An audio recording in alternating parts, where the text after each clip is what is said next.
Next, o banco digital que faz acontecer. Boa noite. Boa noite. Só nos últimos 2 dias foram registrados 3 crimes numa mesma região de São Paulo. E os criminosos atuam de forma igual. Sempre de moto, 2 homens agem rápido para roubar celulares. Neste ano, os roubos na região aumentaram 17% em relação ao mesmo período do ano passado. O trânsito parado era a oportunidade que os ladrões esperavam. Um deles aponta a arma para o motorista, dá a volta no carro e pega o celular que havia caído no chão. Em seguida, sobe na garupa da moto e foge pela calçada com o comparsa. A mulher do motorista conta que o marido estava sozinho e ficou muito abalado.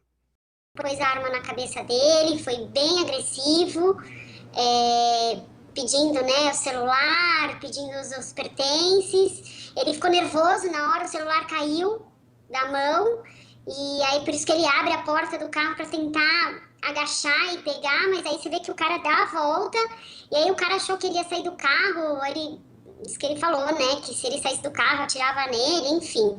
Ele tá bem abalado. O crime foi nesta movimentada avenida da Zona Sul de São Paulo. Eram 8 da manhã e o motorista havia acabado de deixar os filhos na escola. À tarde, a cerca de 1 quilômetro daqui, um outro roubo com as mesmas características também foi flagrado com a câmera de um celular. Uma dupla numa moto encosta no carro e assalta o motorista. Na noite anterior, na área nobre da região, este homem passeia com os cachorros e tem o celular levado pelos ladrões. Segundo a polícia, a volta do movimento pode ser um dos motivos do aumento desse tipo de crime.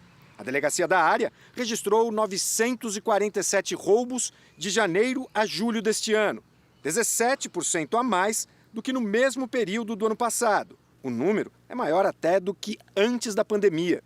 A partir do momento que você tem uma quantidade maior de pessoas, esses índices, eles começam a ter alguns picos em determinados lugares. Nesses locais, a gente começa a atuar com mais percepção, com mais eficiência e colocando policiamento e fazendo operações, inclusive. Após a repercussão, a Polícia Militar reforçou o policiamento no local. Segundo o capitão, operações com motos e carros da PM vêm sendo intensificadas depois que o comércio voltou a funcionar normalmente. Em Carapicuíba, na Grande São Paulo, uma dupla anuncia o assalto a uma mulher. Uma viatura da polícia se aproxima e os ladrões tentam fugir. Os 2 foram presos, um deles baleado na perna. Veja agora outros destaques do dia. Polícia Federal faz apreensão em sede de empresa que intermediou o contrato de vacina. Secretaria de Saúde de São Paulo diz que morte de jovem não foi causada por vacina. Mercados reagem mal ao aumento do IOF. Especialistas criticam a medida do Ministério da Economia. Brasileira morre ao tentar entrar ilegalmente nos Estados Unidos. Na série especial, os jovens que já começam a vida adulta endividados.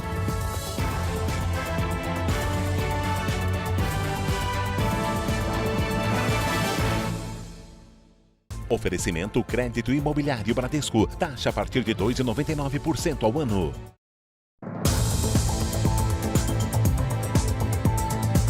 No Rio de Janeiro, a Polícia Civil, em conjunto com o Ministério Público, prendeu traficantes que aceitavam criptomoedas como forma de pagamento. O grupo aceitava bitcoins para dificultar o rastreamento pelas autoridades. Aluan Araújo, conhecido como Alfafa, respondia a um processo em liberdade por tráfico de drogas. Agora foi preso novamente pelo mesmo crime. As investigações apontam que ele comanda uma quadrilha que atua em bairros nobres do Rio. Outros 13 suspeitos também foram presos em uma operação conjunta da Polícia Civil e do Ministério Público. A quadrilha tinha um esquema profissional que contava com seguranças, vendedores e entregadores. O grupo traficava drogas sintéticas, cocaína e diferentes tipos de maconha com cultivo próprio. Durante a operação, nos endereços de busca e apreensão, a gente encontrou uma estufa profissional de plantação de maconha de alta qualidade, justamente para eles fugirem desse pagamento de fornecedores internacionais. Os pedidos eram feitos por meio de uma conta comercial de um aplicativo de celular. As entregas funcionavam em sistema de delivery. E o pagamento também podia ser feito em criptomoedas, que é o dinheiro digital criptografado difícil de ser rastreado. Tudo para não levantar suspeitas da polícia. Segundo a investigação, a quadrilha, que também é investigada por lavagem de dinheiro, tinha armas pesadas. Os denunciados, eles possuem arma de fogo, inclusive arma de fogo de grosso calibre. O Aluan, quando foi preso em flagrante, o segurança dele efetuou disparos de fuzil, o que demonstra exatamente a gravidade concreta dessa conduta dos denunciados. Os números de casos, internações e mortes por Covid-19 podem até estar caindo, mas é cada vez mais comum pessoas que superaram a doença relatarem algum tipo de sequela. Leves ou graves, é importante buscar a reabilitação de imediato. Em São Paulo, são quase 19 mil casos de pessoas que tiveram complicações. Cada exercício é mais um passo na recuperação. A fisioterapia é para o Flávio voltar a caminhar como antes. A perda dos movimentos normais de um dos pés é uma sequela da Covid-19. Foram 50 dias de internação. Em 40, ele ficou entubado. Você quer ir no banheiro, você quer sair da cama. E eu não conseguia fazer esse movimento, eu não tinha força para isso. E lá eu vi que eu não estava conseguindo mexer o meu pé direito. A expectativa é de recuperação completa. Para chegar lá, o Flávio precisa de sessões semanais em um dos centros especializados em reabilitação da prefeitura e mais 1 hora de exercício por dia em casa. O Sistema Municipal de Saúde já registrou em São Paulo quase 19 mil casos de pessoas que ficaram com complicações depois de superar a doença. É muito importante saber que, às vezes, a doença Covid se cura, mas o paciente fica com sequelas devido ao tempo longo de internação, devido a fatores pré-existentes como diabetes, hipertensão e outras doenças. Com sequelas graves ou leves, é importante começar logo a reabilitação. Por isso existe um trabalho de busca de pessoas que precisam do tratamento. Toda semana, cada unidade básica de saúde como esta recebe uma lista dos moradores da região que tiveram alta depois de uma internação por Covid. Começa então, por telefone, um monitoramento da situação destas pessoas.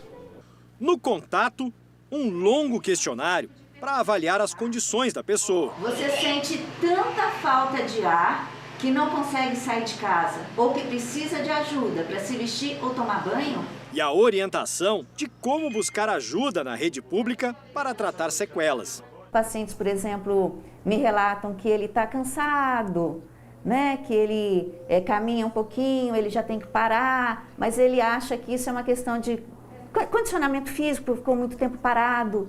Ele não percebe que isso é uma sequela da doença. Agora é ter paciência e persistência.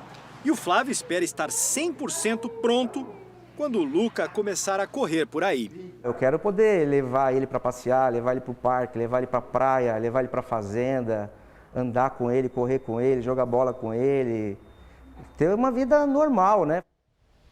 Vamos aos números de hoje da pandemia com uma observação. Por problemas técnicos, São Paulo e Rio de Janeiro não atualizaram a base de dados. Segundo o Ministério da Saúde, o país tem mais de 21 milhões e 80 mil casos da Covid-19. São mais de 589 mil mortos. Foram 333 registros de mortes nas últimas 24 horas. Também entre ontem e hoje, mais de 7 mil pessoas se recuperaram. E no total, já são mais de 20 milhões 180 mil pacientes curados e 310 mil seguem em acompanhamento. A crise energética está fazendo muita gente buscar alternativas para garantir o fornecimento, de preferência da maneira mais barata.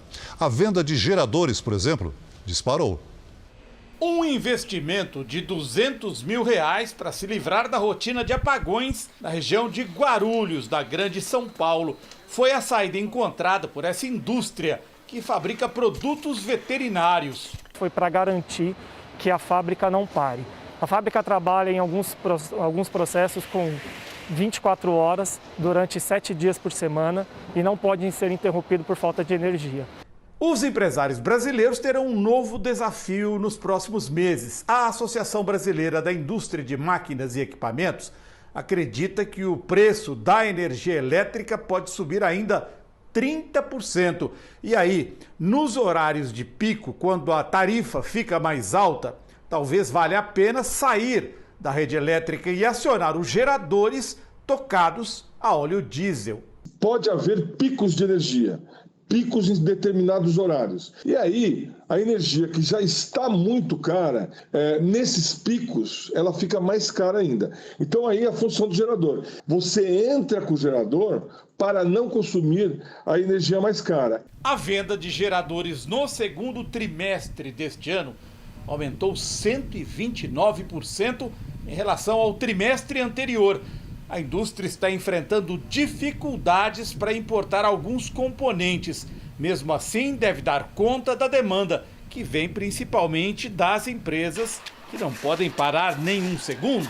O empresário de Guarulhos já está pensando numa solução para escapar ao mesmo tempo da disparada dos preços da energia elétrica e do óleo diesel, que está custando hoje, em média, mais de R$ 4,60 o litro. A ideia da empresa é também expandir para a energia fotovoltaica, devido ao valor que se gasta hoje com o diesel para fazer a operação do gerador. O Brasil foi surpreendido com a notícia de um aumento de imposto que não era esperado e nem foi discutido com a sociedade. Com o argumento de que é preciso financiar o Auxílio Brasil, o novo nome do Bolsa Família, a equipe econômica do ministro Paulo Guedes eleva ainda mais o custo de vida da população. Especialistas ouvidos pelo Jornal da Record dizem que o imposto criado da noite para o dia vai encarecer o crédito e gerar ainda mais inflação. Vai atingir principalmente a classe média. A mudança proposta pela equipe econômica vai deixar a vida do brasileiro mais cara. O IOF, Imposto sobre Operações Financeiras, aparece toda vez que uma empresa busca mais crédito para fazer investimentos. E também quando alguém está com a conta no vermelho. O decreto que aumenta esse imposto foi assinado pelo presidente Jair Bolsonaro. A alíquota anual do IOF para empresas sobe de 1,5% para 2,04%. Já para as pessoas físicas, o reajuste vai de 3% para 4,08%. De acordo com os auxiliares do ministro Paulo Guedes, a alta é a forma encontrada para uma arrecadação extra. O governo pretende ter mais 2 bilhões de reais em caixa para custear o novo Bolsa Família. Uma medida tomada para entrar em vigor rapidamente, segundo o secretário do Tesouro, Bruno Funchal, que faz parte da equipe econômica. Não pode implementar ano que vem por causa da restrição eleitoral, tem que implementar esse ano. A lógica é, terminando o auxílio emergencial, cair no novo programa, ou seja, nos últimos 2 meses. E aí, para isso, você precisa compensar. A gente tem a compensação aprovando o imposto de renda para 22 e 23, precisa para novembro e dezembro. E por isso é que foi injetado o IOF, uma parte da explicação do IOF é para compensação do Auxílio Brasil, de R$ 300. O reajuste passa a valer a partir da próxima segunda-feira, dia 20. Empréstimos bancários, financiamentos imobiliários, compras feitas com cartão de crédito no exterior ou online, além de aplicações financeiras, ficarão mais caros. Quando um cliente pede emprestado R$ 1.000 de um banco para pagar em 12 meses, além dos juros, são cobrados ainda R$ 33,73 de IOF, imposto que vai direto para o caixa do governo. Com o reajuste, esse valor será de R$ 44,61. É uma ducha de água fria, né, desse processo de recuperação econômica, né? E está provado que equilibrar o orçamento com aumento de imposto é muito pior do que equilibrar o orçamento com corte de despesa. Ou seja, o governo deveria, idealmente, buscar fontes, né, para o Bolsa Família, cortando outras despesas. A cobrança extra foi criticada pela Federação Brasileira dos Bancos, que alerta para o desinteresse de novos investimentos no país e para quem o reajuste pode dificultar a retomada da economia. O ex-ministro da Fazenda, Maílson da Nóbrega, classificou o reajuste como inconveniente e que ele deve afetar ainda mais os brasileiros endividados por causa da pandemia, já que o acesso ao crédito ficará mais caro. O governo resolve dar uma paulada adicional. São decisões tomadas de afogadilho. Podem incorrer em erros, né? Por exemplo, claramente, aumentar o IOF é um erro para viabilizar um programa que poderia ser viabilizado por corte de gastos. Ao agir atabalhadamente, de supetão, sem pensar muito, sem medir as consequências, o governo acaba criando incertezas. O aumento do IOF pode provocar ainda um outro problema, um efeito dominó na economia. Com o crédito mais caro para fazer investimentos, o setor produtivo tende a repassar os custos para o consumidor. Resultado, preços mais altos dos produtos.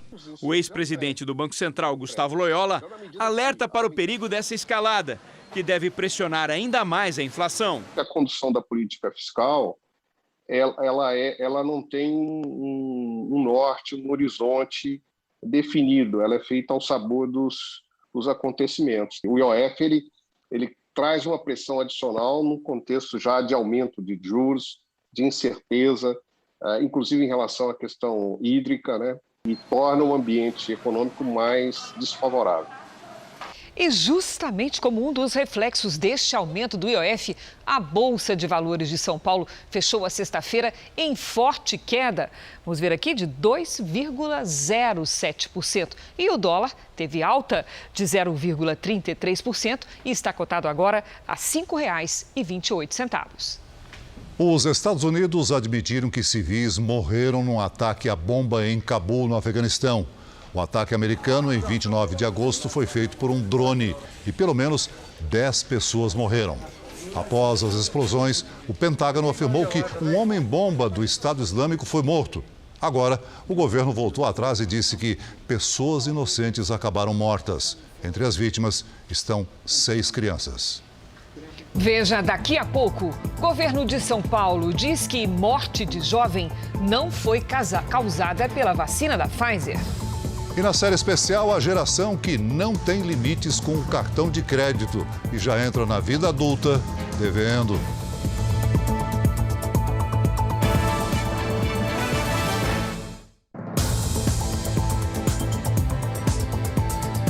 O presidente Bolsonaro confirmou que vai discursar presencialmente na abertura da Assembleia Geral da ONU na semana que vem, em Nova York. Foi durante um lançamento de obras no interior do país. O presidente Bolsonaro foi recebido por apoiadores no interior de Goiás. Ele acompanhou o início das obras de construção da ferrovia de integração que liga Água Boa, em Mato Grosso, e Mara Rosa, no norte de Goiás. O investimento, em conjunto com a iniciativa privada, é de 2 bilhões e 700 milhões de reais. O projeto é da Valec, estatal do governo federal, responsável pela construção de ferrovias. Em discurso, o presidente ressaltou a importância das obras entregues nesses primeiros anos de governo. Para onde ia o dinheiro do Brasil no passado? Lá no passado, obras fora do Brasil. Todas foram concluídas. Hoje, esses recursos ficam no Brasil. Por isso, nós podemos, ao andar por essa pátria maravilhosa, entregar obras ou iniciar outras que vão fazer a diferença. Pela manhã, na cidade de Arinos, em Minas Gerais, Bolsonaro participou do lançamento do projeto de revitalização da bacia hidrográfica do rio Urucuia. O presidente falou sobre a discussão do marco temporal indígena. Pelo texto, índios só podem reivindicar demarcações de terras já ocupadas por eles antes da Constituição de 1988. O presidente teme que a regra seja mudada pelo Supremo Tribunal Federal. O produtor rural tem que se preocupar com isso. Esse novo marco não só abala o nosso agronegócio, bem como coloca em risco a segurança alimentar no Brasil e no mundo como um todo. Bolsonaro confirmou que participará presencialmente da Assembleia Geral da ONU em Nova York na semana que vem. Na próxima terça-feira estarei na ONU, participando do discurso inicial daquele evento. Podem ter certeza, lá teremos verdades, lá teremos realidade do que é o nosso Brasil e do que nós representamos verdadeiramente para o mundo.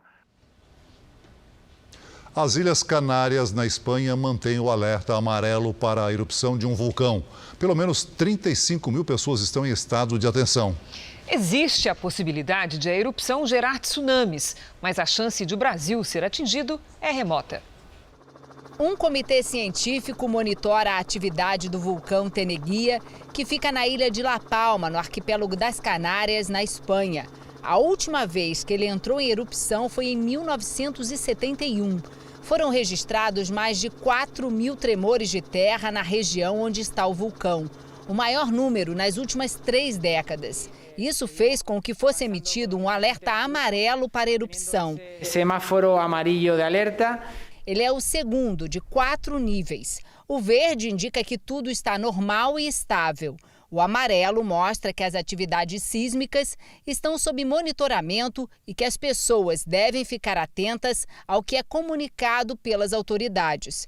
Depois desse, vem o laranja, que aconselha a retirada preventiva da região, e o vermelho, que alerta para a retirada imediata. Existe a possibilidade remota de que tremores mais intensos relacionados ao vulcão possam causar tsunamis. As ondas gigantes poderiam se propagar pelo Oceano Atlântico e chegar ao território brasileiro, atingindo principalmente a costa nordeste do país. Especialistas acreditam que um tsunami provocado por vulcões aqui desse lado do Oceano Atlântico é um fenômeno extremamente raro. Por isso, não existe motivo para alarde aí no Brasil. Veja a seguir, brasileira é abandonada no deserto e morre ao tentar entrar ilegalmente nos Estados Unidos. E na série especial, a geração patrocinada pelos pais não se preocupa em ter uma vida financeira saudável.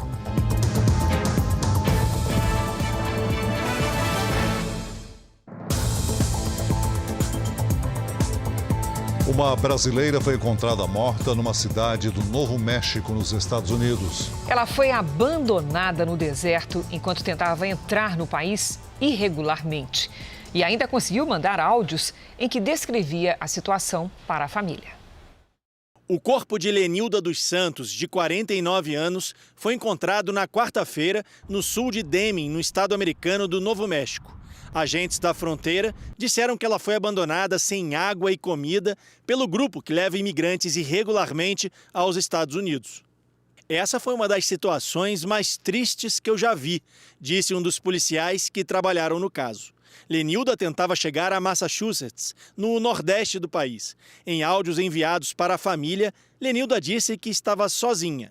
Meu filho, já estou chegando já, faltando um pouquinho para chegar e eu não aguentei. Eu esperei até 11 horas, ninguém veio, eu peguei e saí do lugar. Mas estou bem, eles estavam vindo me buscar. Não, eu dormi aqui, eu não aguentei não. Estou sozinha, mas eles estão vindo me buscar para ficar de boa. Em uma das últimas mensagens, ela pede água. Eu estou escondida, manda ela trazer uma água para mim, porque eu não estou aguentando de sede. Em entrevista, o irmão de Lenilda, que vive em Rondônia, afirmou que a enfermeira passou 40 dias em uma casa perto da fronteira. Depois disso, começou uma longa caminhada até os Estados Unidos, mas ela não aguentou o ritmo e foi abandonada no meio do deserto. Ela estava com 3 pessoas, né, que disseram que era amigo dela, que eles iam ajudar ela, né, no deserto. Eles falaram que podia ficar ali esperando que eles iam levar aqueles 3 lá e voltava para buscar ela. E aí não voltaram. Essa foto mostra as 4 pessoas que tentaram cruzar a fronteira americana. A família tenta trazer o corpo dela de volta para o Brasil para o enterro. Ela era muito querida, né, aqui na cidade, aqui, que ela era uma enfermeira, né, ela era enfermeira formada. E aí o povo comoveu com a história dela, né? Aí todo mundo está fazendo uma vaquinha para poder levantar um dinheiro para nós pagar o translado dela cá, no Brasil. Os Estados Unidos vivem uma crise migratória desde que o presidente Biden assumiu o poder. Em agosto, houve quase 209 mil flagrantes de imigração ilegal no país, um aumento de 317% em relação ao ano anterior. Neste momento, pelo menos 10 mil imigrantes ilegais estão embaixo de uma ponte no Texas. Eles esperam ser acolhidos pelo governo. A rede de TV Fox News foi proibida pela Agência de Aviação Civil Americana de sobrevoar o local com drones, com base em preocupações de segurança. Um dia depois, a emissora conseguiu reverter a decisão.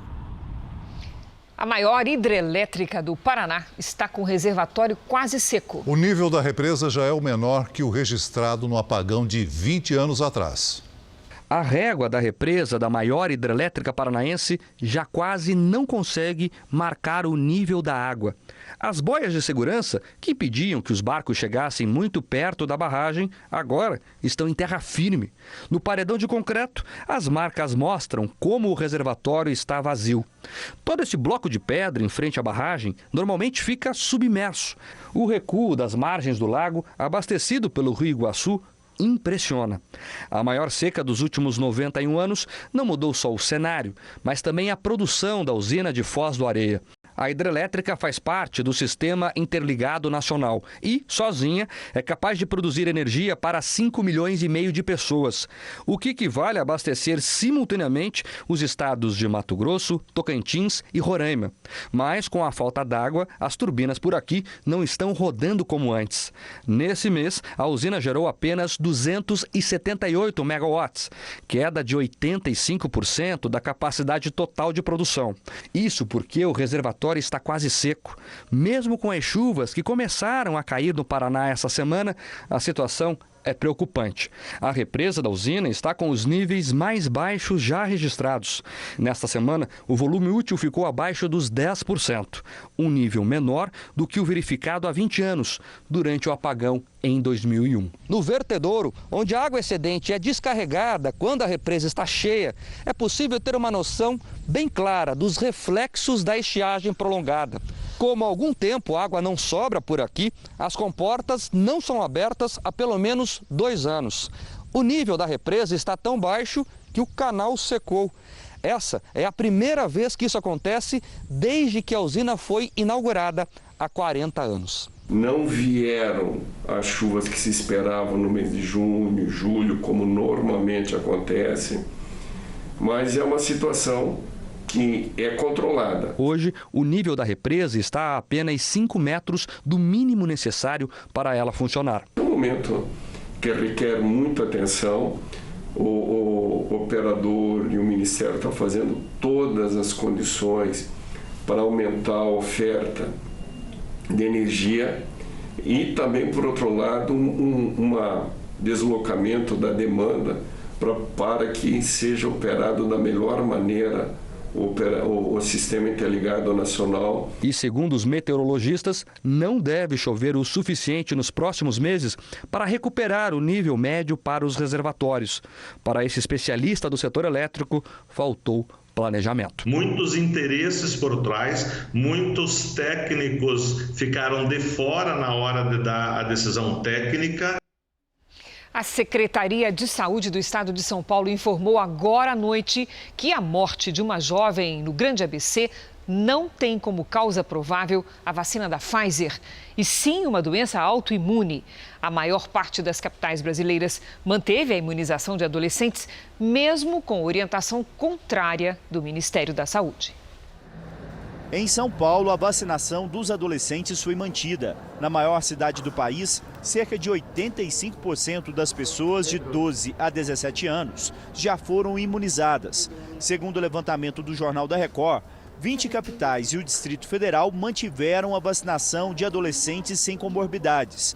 Além de São Paulo, Rio de Janeiro, Brasília, Goiânia, Belo Horizonte, Porto Alegre, Recife, Aracaju, Belém, São Luís, Campo Grande, Florianópolis, Teresina, Vitória, Boa Vista, Macapá, Rio Branco, Aracaju e Fortaleza. Salvador e Natal suspenderam ontem, mas decidiram continuar a imunização. Manaus, Palmas e Maceió suspenderam a vacinação. A controvérsia começou após o Ministério da Saúde orientar pela suspensão da vacinação de adolescentes de 12 a 17 anos, sem comorbidades. O argumento é que os benefícios ainda não estão claramente definidos. O Ministério informou também que mais de 26 mil adolescentes foram vacinados no Brasil com imunizantes não recomendados. Mas para a Anvisa nada mudou. A agência continua recomendando a vacina da Pfizer para os adolescentes. De toda forma, a Anvisa continua investigando os possíveis efeitos adversos provocados em cerca de 1.500 jovens e a morte de uma adolescente de 16 anos. As reações da vacina foram tema de uma reunião da agência com a Pfizer hoje. A Secretaria de Saúde de São Paulo divulgou hoje as primeiras informações sobre a morte da jovem e a causa provável não é a vacina da Pfizer, e sim uma doença com nome complicado, a púrpura trombótica trombocitopênica, uma doença rara e autoimune. 70 especialistas estudaram o caso. Em nota, a Associação Médica Brasileira afirma que não se justifica questionar a segurança desse imunizante, com base em supostos eventos adversos, ainda mais em situações que estão em investigação. O ministro da Saúde, Marcelo Queiroga, disse que a medida é uma precaução. Diante do evento adverso, da necessidade de ter segurança, de oferecer às mães brasileiras segurança para seus filhos, o Ministério da Saúde decidiu suspender o subgrupo sem comorbidades, enquanto se avalia de uma maneira mais detalhada. Aliás, o Reino Unido fez isso. Vamos acompanhar aqui no telão o andamento da vacinação em todo o país. Somadas as aplicações da primeira, segunda e terceira doses, mais de 1.545.000 pessoas receberam a vacina contra o coronavírus nas últimas 24 horas. Hoje, o Brasil tem mais de 140.905.000 vacinados com a primeira dose e mais de 78.874.000, observe quase 37% da população brasileira, completou a imunização. No Sudeste, o Espírito Santo já aplicou a primeira dose em 2.651.000 pessoas. Isso representa mais de 64% dos moradores do estado.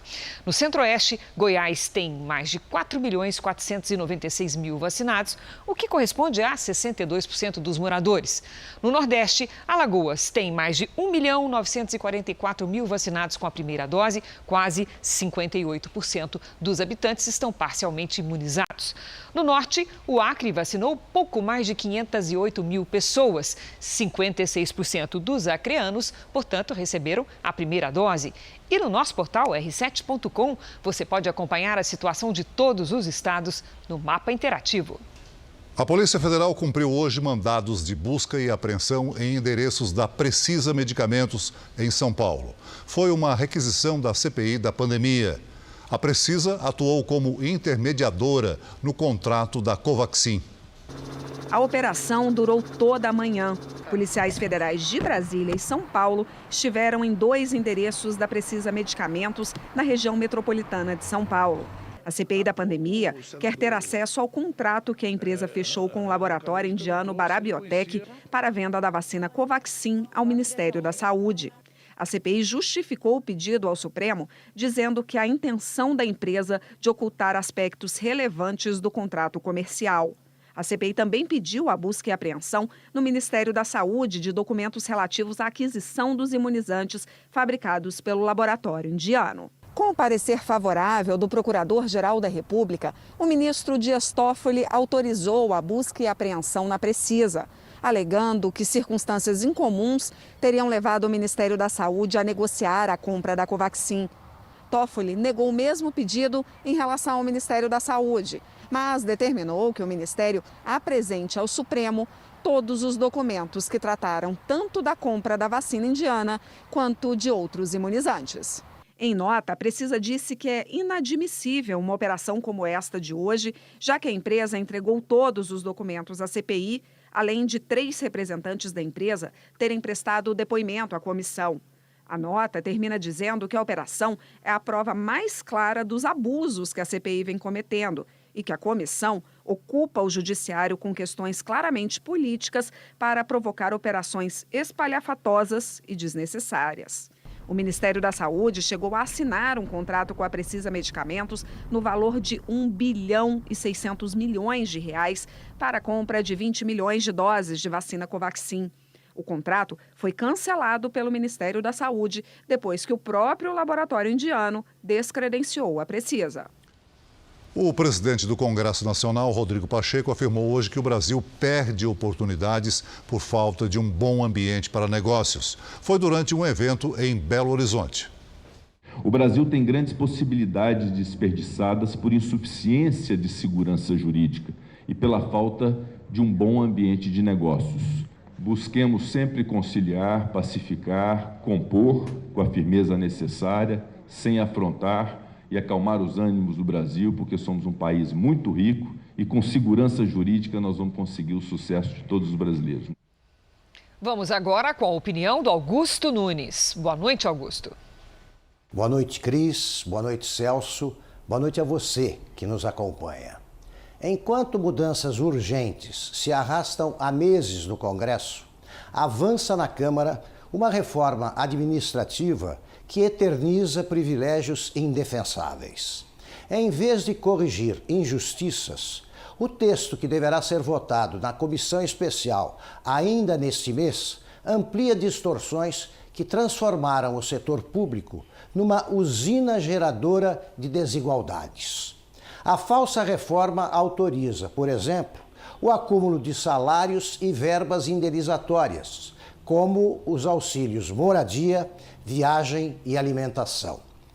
Deformada por pressões da elite do funcionalismo, a proposta mantém intocadas férias de 60 dias, promoções automáticas ou licenças-prêmio. Alguns tópicos revogam, na prática, mudanças modernizadoras instituídas pela reforma da Previdência. Esses e outros absurdos, se aprovados pelos parlamentares, agravarão a crônica ineficiência de uma máquina administrativa incapaz de proporcionar serviços de qualidade aos pagadores de impostos. O Brasil sairá ganhando se o texto for sumariamente arquivado e o Congresso começar tudo de novo. O jornalismo da Record TV é finalista em 2 categorias de um importante prêmio internacional, o Content Innovation. As séries do Jornal da Record, Aprisionadas e Fome dos Invisíveis, foram indicadas nas categorias Melhor Série Documental e Melhor Série Curta. O Content Innovation premia os produtos mais inovadores da televisão mundial. Ele é concedido pela Television Business International, serviço de comunicação especializado em mídia televisiva e que incentiva a criatividade na produção de conteúdo. A série Aprisionadas mostra o drama de brasileiras que foram vítimas do tráfico internacional de pessoas, o segundo crime mais rentável do mundo. Pelas redes sociais, mulheres são atraídas por homens que prometem uma vida de sonhos no exterior. Esse trabalho se destacou pela inovação, trazendo pela primeira vez na TV aberta uma reportagem em HQ. A série concorre na categoria Melhor Série Documental. A outra indicada é a série Fome dos Invisíveis. A equipe de reportagem percorreu 5.000 quilômetros de São Paulo até o Piauí para mostrar a realidade enfrentada por brasileiros que vivem nas regiões mais pobres do país e agravada pela pandemia. A produção concorre na categoria Melhor Série Curta. A premiação acontece em 4 de novembro deste ano e será realizada em Londres, na Inglaterra. Já em Santa Catarina, a chuva não para. Várias cidades do estado estão prestes a atingir a média de setembro. Será que essa chuva vai melhorar o nível dos reservatórios na região? Vamos saber com a Lidiane Sayuri. Boa noite, Lid. Podemos ter esperança? Sim, Cris. Boa noite para você, Celso, para você aí do outro lado. Olha, depois de mais de 1 ano e meio de estiagem, o nível dos rios no oeste catarinense finalmente voltou a subir. E nos próximos dias, a chuva continua. O último fim de semana do inverno será marcado por pancadas de chuva, principalmente em Santa Catarina, com alto risco de temporais. Sábado de sol e calor no Rio Grande do Sul e na faixa que vai do norte do Paraná até o Ceará. Atenção à baixa umidade do ar em Minas Gerais, Goiás e também no Tocantins.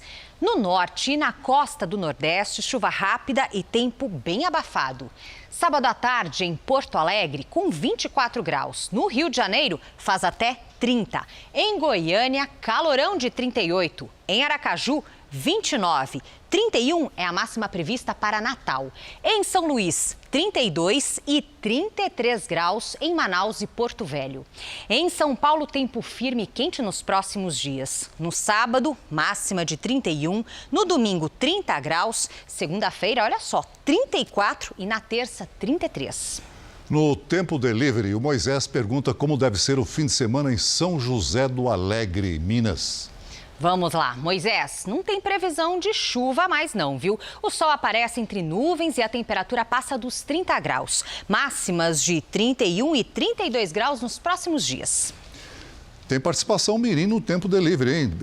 A Beatriz, de 8 anos, e o Onésio, eles pedem previsão para Salvador, na Bahia. Olha que charme essa pose da Beatriz, hein? Muito bem, Beatriz. Oi, Onésio. Vamos lá, para vocês um fim de semana abafado, com sol e pancadas de chuva em pontos isolados. Neste sábado, máxima de 29 graus. No domingo, faz até 30. Faça como eles e participe também do nosso Tempo Delivery pelas redes sociais. É só mandar uma mensagem com a hashtag #VocêNoJR.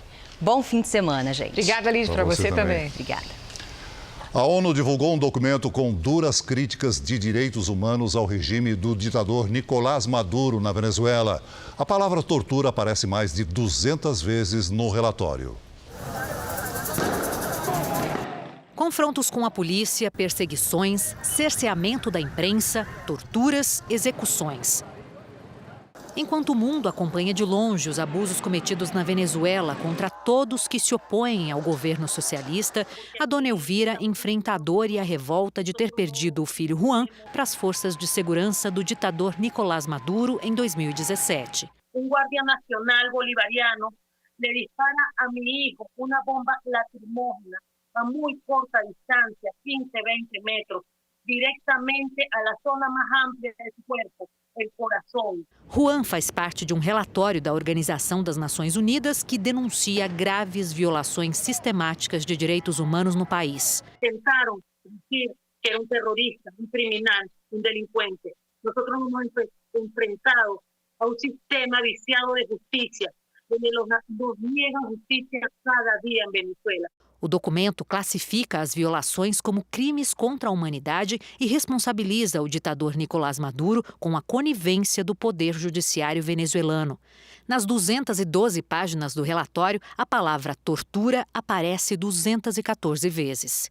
Presidente da Missão Internacional sobre Venezuela, Marta Valinhas conta que, além da análise de processos e documentos oficiais sobre a prisão de opositores, a missão de investigação também realizou mais de 100 entrevistas, várias delas com integrantes do próprio Poder Judiciário que relataram interferências políticas em suas decisões. Todas estas interferências impactam na capacidade de juízes e procuradores poderem, portanto, tomar as suas decisões livremente e atuar livremente.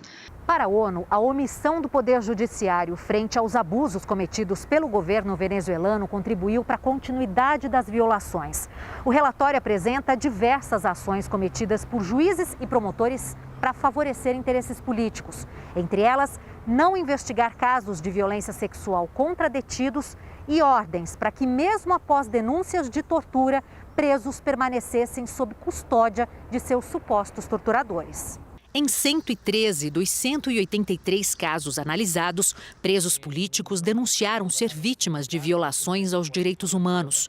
Em 67, os detidos compareceram aos tribunais com marcas de maus tratos pelo corpo. Chegam a uma sala de tribunal e queixam-se do tratamento que receberam ou das detenções ilegais de que foram vítimas e não têm uma resposta do sistema judicial que os proteja.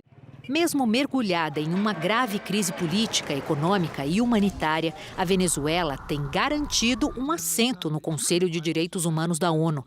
O relatório deve ser apresentado em reunião do Conselho na semana que vem e deve pautar novas recomendações das Nações Unidas ao país. A Venezuela já vivia sob regime autoritário antes de Nicolás Maduro. Hugo Chávez comandou o país durante 14 anos. Para essa professora de Direito Internacional, a recuperação da Venezuela depende da saída dos ditadores do poder. A não ser que haja uma deposição do governo Maduro, as coisas não vão se modificar num curto espaço de tempo, né? Ele continuando no poder, ele vai continuar com todas essas práticas. Com um país assolado pela miséria e os desmandos do governo, muitos venezuelanos têm buscado refúgio em países vizinhos, como o Brasil. Com os filhos passando fome, essa mulher de 33 anos e o marido arriscaram tudo para tentar a vida no Brasil há 4 anos. Não é fácil sair desse país. Você não sabe o que há para frente. Eu não fora feliz, porque nenhuma mãe é feliz quando seu filho tem fome e você não tem nada que dar. Um grupo de astronautas da China retornou à Terra depois de 90 dias no espaço. Os 3 viajantes estavam a bordo da Estação Espacial Chinesa, ainda em fase de construção, e desembarcaram no deserto de Gobi com o auxílio de paraquedas. Eles ficarão isolados nas próximas 2 semanas por segurança, já que o sistema imunológico sofre alterações no espaço. A última reportagem da nossa série especial vai mostrar a relação da geração Z com o dinheiro. Jovens que consideram ser cringe, cafona, pagar boletos bancários. Eles já ingressaram na vida adulta endividados. Especialistas acreditam que o mau exemplo pode estar dentro de casa. Pais que administram mal as finanças formam filhos devedores. Se você conversar com a mãe de adolescente hoje em dia, pode pensar: eu acho que eu já vi esse filme. Hoje em dia a família está muito diferente do que era antigamente, né? Nós tínhamos responsabilidades diferentes, né?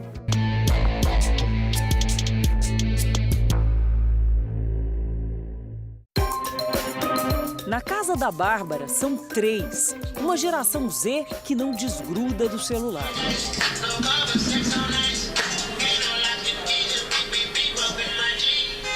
Com essa idade, eles acham que eles sabem de tudo, que nós estamos velhos.